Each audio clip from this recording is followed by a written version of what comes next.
How do you explain? Let me go down this list. DJ Newble, Strawberry Mansion.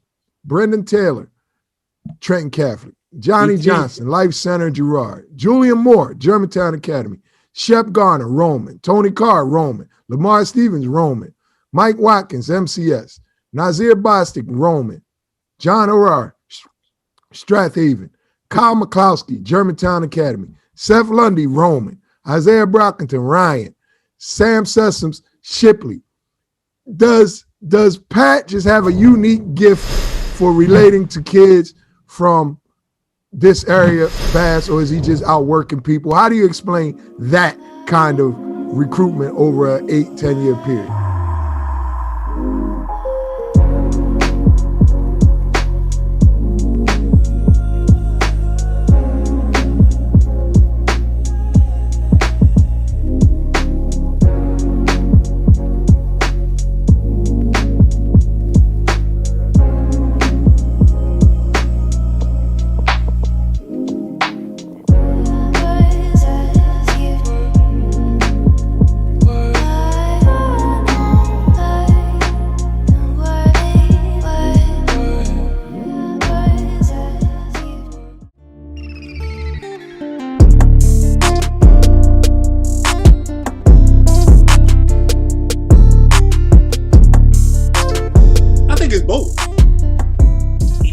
From the area, he knows the coaches, and he has a unique way to relating to these kids. And also, the kids fit what he's trying to do at Penn State. So it all comes together. It all comes together. He knows the high school coaches, he knows the AAU coaches, he knows the parents. So he's been around. They know him. They know his face. So it all works together.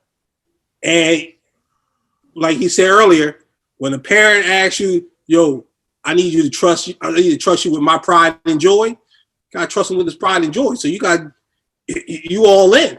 You all in.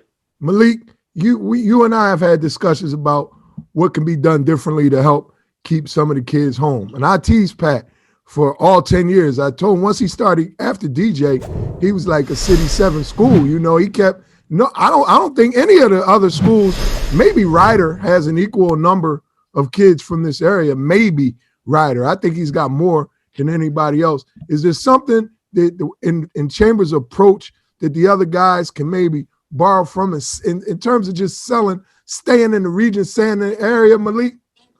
I think it's simple. I think Coach Chambers just does a great job identifying early talent.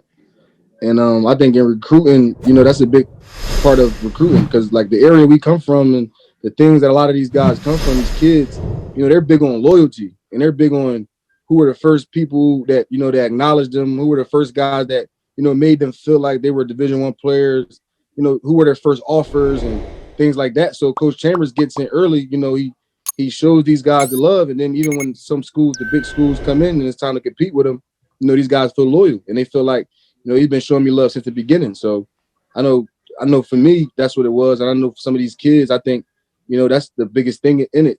Just the loyalty aspect of it and just being the first to acknowledge my talent. So Coach Chambers, why Philly? I mean, when you got there, did you just say, you know what? I just want to hone in and really make inroads right here where I'm from? Or did it kind of just happen after you got DJ? Why so many guys from Philly?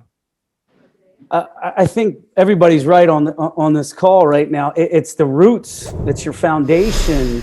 It's relationships, trusting relationships, right? Genuine, authentic relationships that you've had since you were a little kid playing in Sunny Hill.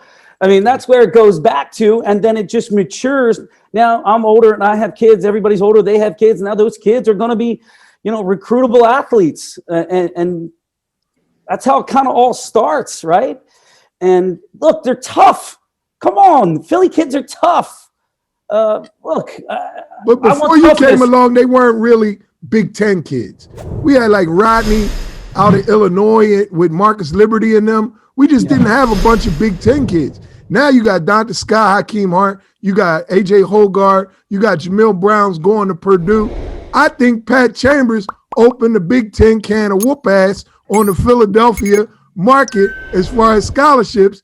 Do you? I mean, I see, and then you slick behind. You bring 2 good games here. You sell out the Palestra. Kids see it up close.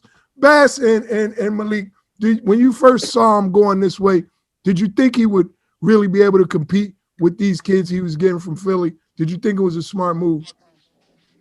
I thought so.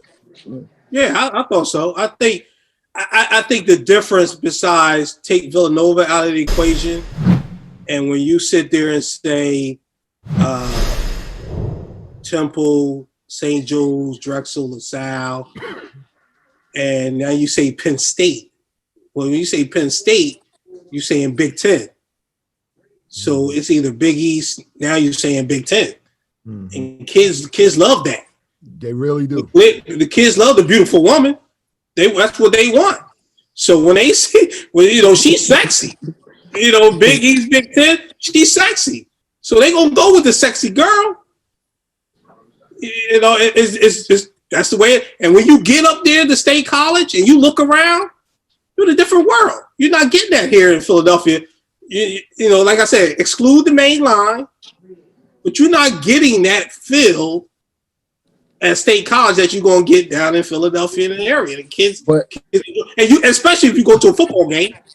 I kind of like. I agree with Mark, but I kind of like in a way. I think it's different. I don't think it has anything to do with like campus. I don't think it has anything to do with facilities. Like it does, even to a certain extent. But when you can get a kid like Maurice Watson, who's the all-time leading scorer in Philadelphia history, who's probably a Big East kid, from the beginning, to go to Boston to BU, to be able to do that, and then go to Creighton and be All-American.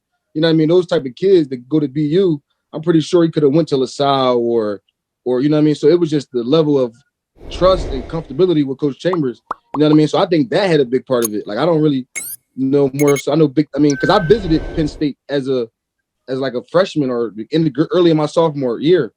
And it's the same campus, same arena, you know what I mean? Same everything. I just had no interest in it. You know what I mean? The campus and stuff is bigger and better than a lot of campuses. But, yes, you know what I mean? I think it's the coach and the relationships and then the level of trust that you have.